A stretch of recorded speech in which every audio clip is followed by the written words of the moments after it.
Hi, I hope everyone is doing well. Today, I would like to make things clear about the disinformation and misinformation about Litan Incident. We have all read, heard, and seen reports widely circulated across digital platforms and in local, regional, and national media, claiming that it was caused by a drunken brawl. It quickly evolved into a national, even global narrative, accepted by many as the unquestioned truth of the matter. Despite holding the facts and the truth, our efforts to clarify the issue did not reach beyond regional media and established inner networks. In that void, the wider version gained ground and was accepted as true. While we were, in fact, the victims, we were caught off guard in responding to the situation, navigating the legal process, engaging the media, and managing the aftermath. They were the ones who assaulted us first. They initiated the arson, they fired the first shots, openly brandishing automatic rifles in broad daylight, in full view of security forces. Yet the irony remains. We were blamed, they filed the FIR first, they went to national and international media first. They were the first to approach international bodies, including the United Nations.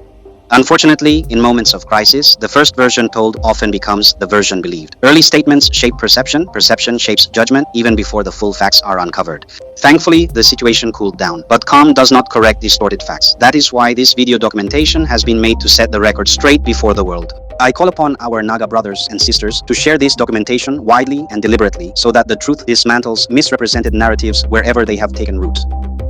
Several national and international reports about the incident presented a largely one-sided account. These reports did not fully represent the documented facts on the ground. They relied heavily on early statements issued during the crisis. As a result, key facts and context were absent.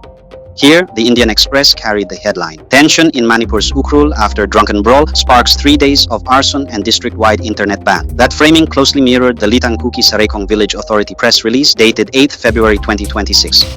In that release, the incident was described as a scuffle between a few intoxicated individuals belonging to the Tangkhul and Kuki communities. It further stated that an FIR had been lodged against what it described as violent villagers of Sikifung for unlawful actions and for attempting to escalate the matter. Those early statements were released quickly and circulated widely. They shaped the narrative from the start. The story spread across local, regional, and national platforms and eventually reached the international stage. At that time, no formal statement had been issued by Tangkhul, Naga, village authorities, or organizations. What we witnessed was not accidental. It reflects a well-documented pattern in modern information strategy. In times of crisis, the first account released often frames the entire conversation. Communication scholars call this agenda setting. The side that defines the issue first often defines how it will be understood. There is also what researchers describe as narrative control. This does not always require fabrication, it requires speed, coordination, and repetition. A simplified version is released quickly, circulated widely, and echoed across platforms. Over time, repetition creates familiarity. Familiarity creates acceptance. When one side moves fast with statements, filings, and media outreach, it sets the frame. All later responses must work within it. This is not just media presence, it is strategic timing. Some shape perception in real time, others respond after the narrative has already shaped perception. That being said, let us now move beyond distorted narratives and misleading headlines to examine the documented facts. The Litan incident was not a drunken brawl. It was a breach of a formally signed peace undertaking. To understand what occurred in February 2026, we must return to the documented record. This issue did not begin in 2026. It did not begin in 2025. It has an established administrative and legal history. On the 19th of September 2024, the Tangkhul Nagalong issued an administrative order confirming that Litan, also known as Litan Bazaar, falls within the jurisdiction of Sikibung, also called Sharkapung Village. The order records that the Sarekong Kuki settlement began in the 1940s without permission from Sikibung village. It refers to a 1955 eviction order. It cites a 1967 district judge declaration affirming that Litan belongs to Sikibung village. It further records that under a 1973 agreement, Sarekong was required to pay 20,000 rupees. Only 10,000 rupees was paid, the remaining balance was never settled. Therefore, that agreement stood invalid. This was not rhetoric. It was a formal administrative determination grounded in legal rulings and recognized customary authority. It carried institutional weight and validity. On the 8th of October 2024, the Central Administrative Officer of Wong Tangkhul region issued another administrative order. It reaffirmed that Litan is part of Sikibung village. It declared the Sarekong settlement illegal. It stated that the civil court had adjudged Litan as part of Sikibung. It directed the Sarekong chief to respect Tangkhul customary authority. Two separate administrative confirmations in 2024 reaffirmed the land status of Litan prior to the assault of June 26, 2025 and the subsequent undertaking signed on June 28, 2025. On June 26, 2025, members of the Tangkhul Naga community were brutally assaulted. This was the immediate trigger for formal intervention. Following the assault, a formal undertaking was signed at Litan police station on the 28th of June 2025 by leaders of both communities. The terms were explicit. If harassment, assault, or public nuisance occurred again, it would be dealt with severely. It also states that there would be no further negotiations or compromise if the incident was repeated. It further affirms that the chief of Mongkot Chepu agreed to honor Tangkul customary land ownership.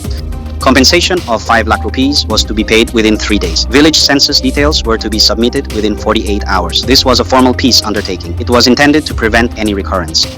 On the 7th of February 2026, the undertaking was violated. Mr. Starling Shimre, also known on social media as Mitao Shimre, a Tangkul Naga from Sikipung village, was brutally assaulted.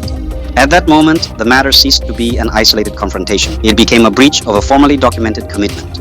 Mr. Starling, or Mitao Shimre, is not an anonymous individual. He is a teacher by profession and conducts tuition classes for students every morning and evening. He is regarded in his village as calm, responsible, and academically accomplished, as noted by KK Shimra. I recently spoke with him over the phone while he was undergoing treatment at a hospital in Impal. Although his condition is now out of danger, the injuries he sustained were severe.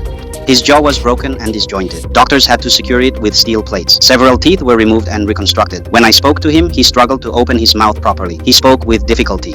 During our conversation, he shared his account of what happened that evening. After finishing his evening tuition on February 7th, 2026, he went to meet his friend, Mr. Kasar. Due to ongoing road construction, the surface was uneven and several lights in the area were not functioning. As they attempted to descend the road, another friend, Mr. Jajo, flashed a torchlight to help them navigate safely. According to Mr. Starling, 3 individuals present at the spot objected to the direction of the light, believing it was pointed toward them. Mr. Kasar clarified that the light was only meant to assist in crossing the uneven surface. An argument followed. More individuals were called to the location. Mr. Kasar was assaulted first. Seeing his friend outnumbered, Mr. Starling intervened with the intention of de-escalating the situation. He then became the target of the assault and sustained serious injuries. He has publicly stated that he had no intention of provoking confrontation. He expressed sorrow over the destruction that followed. He also clarified that he does not know who recorded and circulated the viral video, as he was hospitalized at the time. He further stated that he was raised in Litan and shares deep communal ties with both Tangkul and Kuki communities. He expressed grief over the destruction of homes belonging to friends and relatives. He described his intention as peace, not escalation.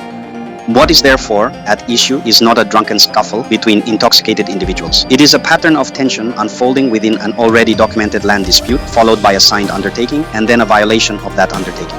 The question is not emotion, the question is sequence. When land jurisdiction has been formally recorded, when prior assault has been acknowledged, when a peace undertaking has been signed with explicit warning clauses, and when a subsequent assault occurs within that framework.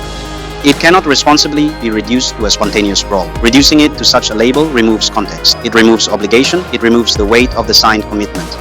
And when context is removed, accountability becomes blurred. This is not about collective blame. It is about documented responsibility. This is not about revisiting old wounds. It is about recognizing the seriousness of written agreements.